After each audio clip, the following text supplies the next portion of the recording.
One of the assessment things that really we do a lot of assessment of our clients, but a lot of self-assessment.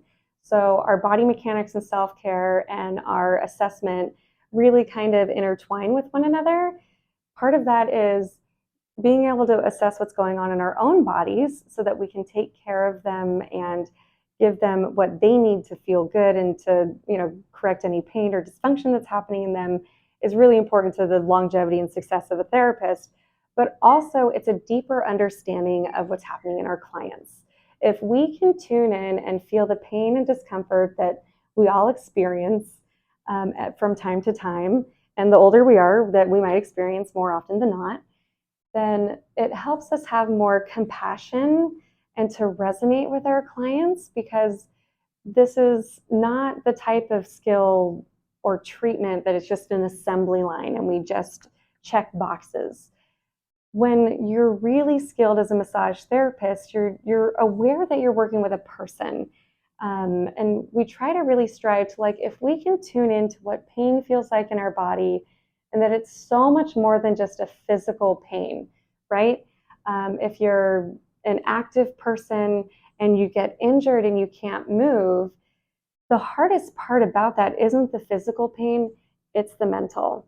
Most active people alleviate their stress and deal with their daily grind by going and moving their body and sweating and, raising their endorphins. And so when there's an injury with somebody who's active or fit, it can be really mentally difficult.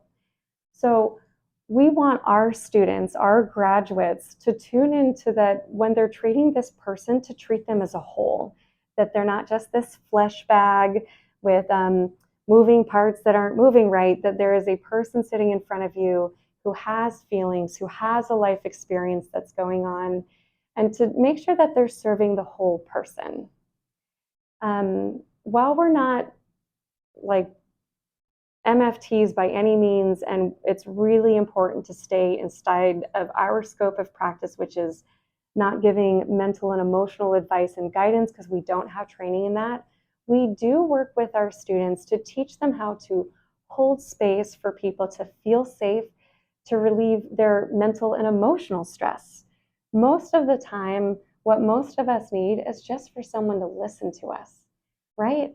I mean, a lot of us go through day to day and we're taking care of our kids, or we're at work doing our job, or we're just kind of going through life and getting the bare minimum done. And often we can struggle to take care of ourselves. And so it's really important to me that our students understand that when that client comes in and they make that appointment to see you and they're trusting you to work with their pain and their stress, that's very vulnerable. And to hold a safe space for them and to not judge them nor have unfair expectations of them.